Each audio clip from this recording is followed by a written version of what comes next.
If you're listening to this right now, and you've ever felt completely alone when you needed people the most, I want to give you the biggest hug.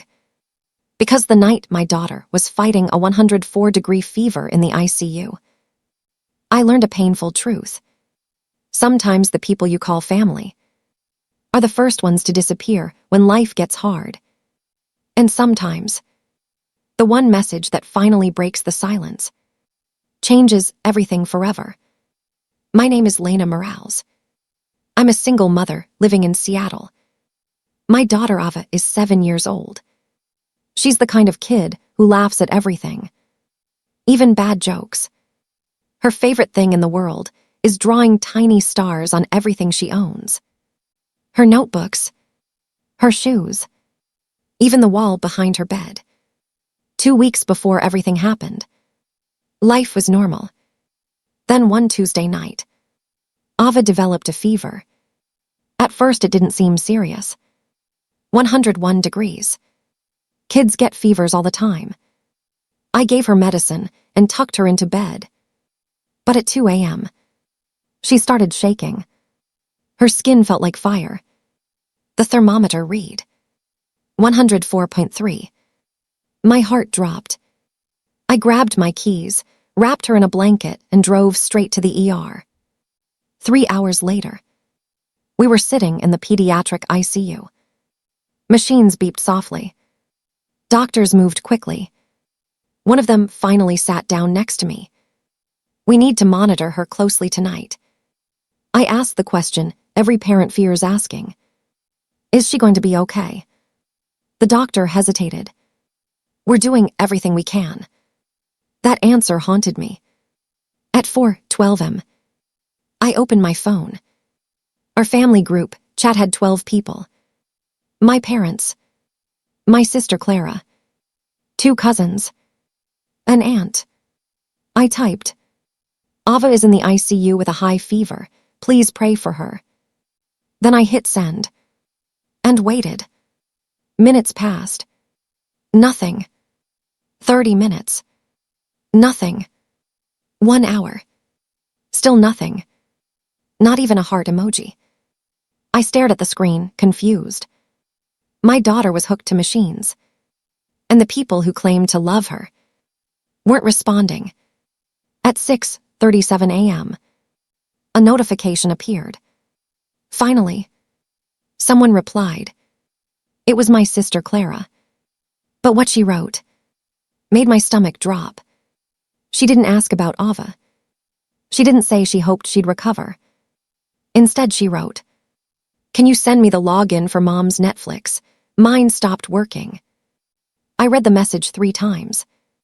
Surely she hadn't seen my message.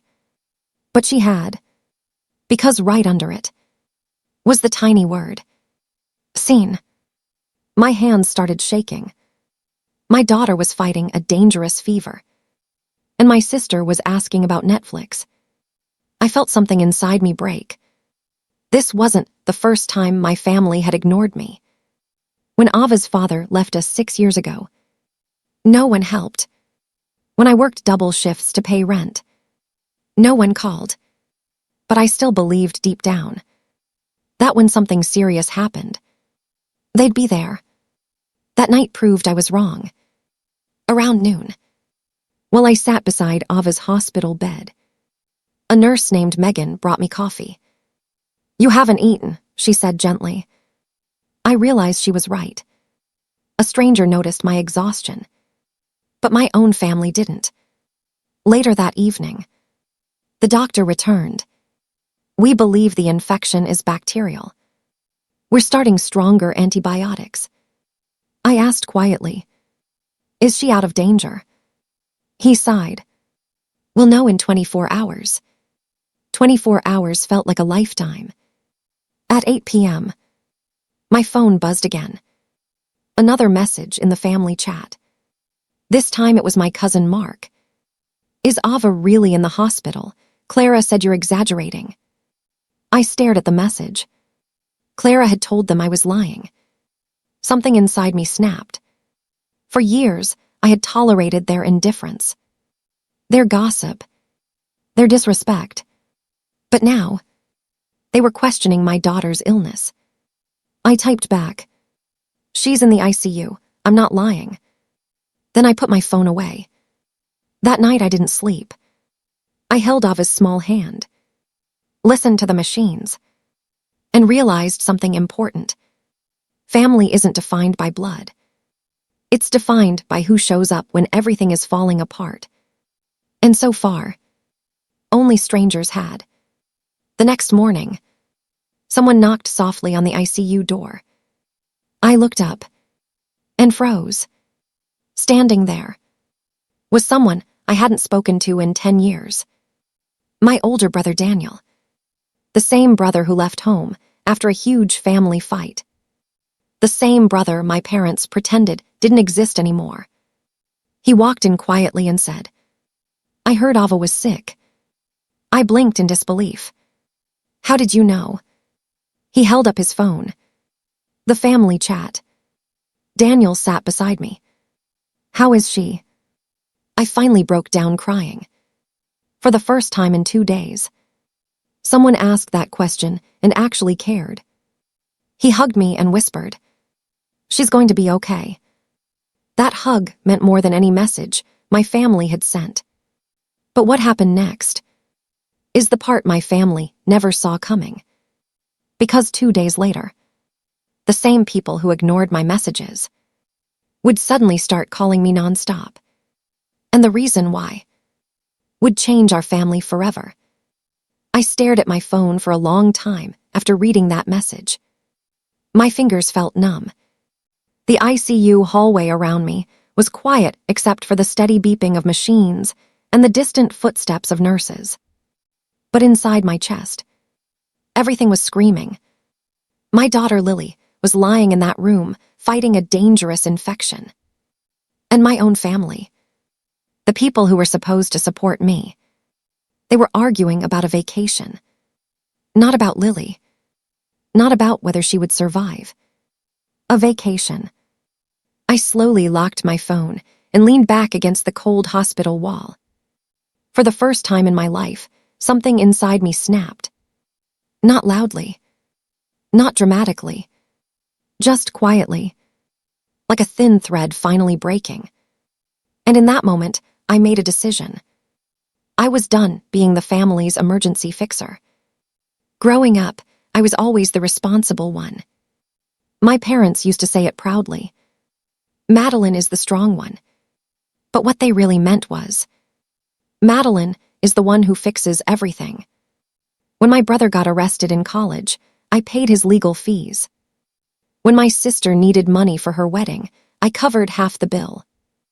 When my parents almost lost their house, I refinanced my own mortgage to help them. Every single crisis, every single disaster, they called me, and I always answered. Until that night, a nurse came out of Lily's room around 2 a.m. "Her fever is slowly going down," she said gently. I almost collapsed with relief. "Can I see her?" The nurse nodded. When I walked into the room, Lily looked so small in the hospital bed. Her tiny hand was wrapped in medical tape. Machines blinked softly around her. I sat beside her and brushed a strand of hair off her forehead. "I'm here, baby," I whispered. Her eyelids fluttered slightly. And in that moment, I realized something important. The only person who truly needed me was lying in this hospital bed. Not the people arguing in that family group chat. When I woke up in the hospital chair, my phone had 37 missed messages. All from the family group chat. I opened it.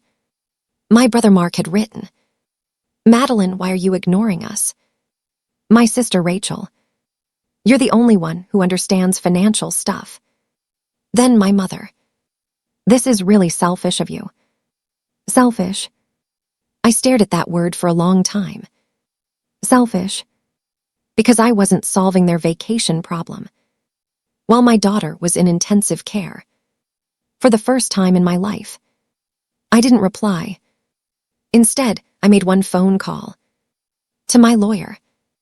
Yes, my lawyer. You see, there was something my family didn't realize. Over the years, when I helped them financially, I had been careful.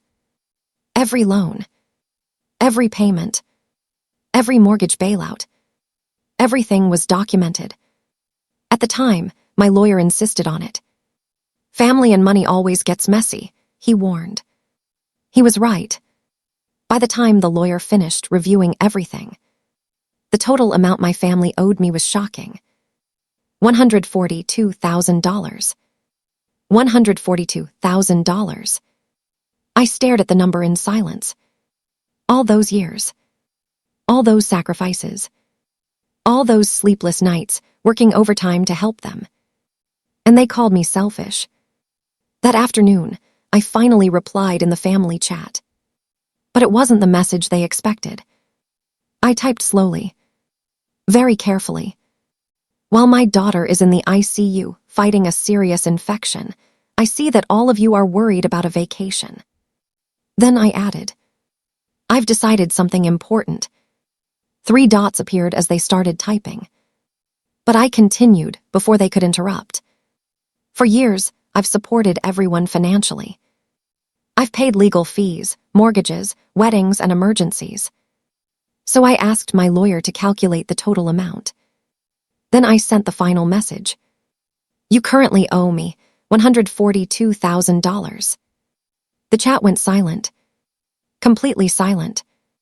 5 minutes later, my phone exploded with calls. My brother. My sister. My parents. I ignored all of them. Eventually, my mother sent a message. Madeline, surely you're not serious. I replied with just one sentence. My daughter almost died last night. Another pause. Then my father wrote, Family doesn't treat each other like this. I stared at the screen. Then I typed, Exactly. 3 days later, Lily's condition improved dramatically. Her fever broke. The doctors said she would recover. I cried harder than I ever had in my life. For the first time in days, I felt like I could breathe again. And strangely, something else felt different too. I felt free. 2 weeks after Lily left the hospital, a letter arrived. From my parents. Inside was a check. $25,000. And a short note. We never realized how much you carried for all of us. Another envelope came the next week. From my brother. Then my sister. Slowly. Months by month. The money started coming back. But something else came with it. Respect. Exactly 1 year after Lily's ICU stay, we were sitting on the beach together. Just the 2 of us. She was laughing while building a sandcastle. Healthy. Happy. Alive. My phone buzzed. It was the family group chat. My mother had sent a photo of everyone together at dinner. Under it she wrote, Madeline, we miss you. I smiled slightly. Then I typed back, We'll visit soon. But this time, things were different. I was no longer the family's emergency wallet. I was just a mother. And that was more than enough. Sometimes the people who expect the most from you are the ones who appreciate you the least. Until the moment you stop giving. And that night in the ICU, when my phone exploded with messages about a vacation, my family expected me to fix everything. Like always. But for the first time in my life, I didn't. And that single decision changed everything.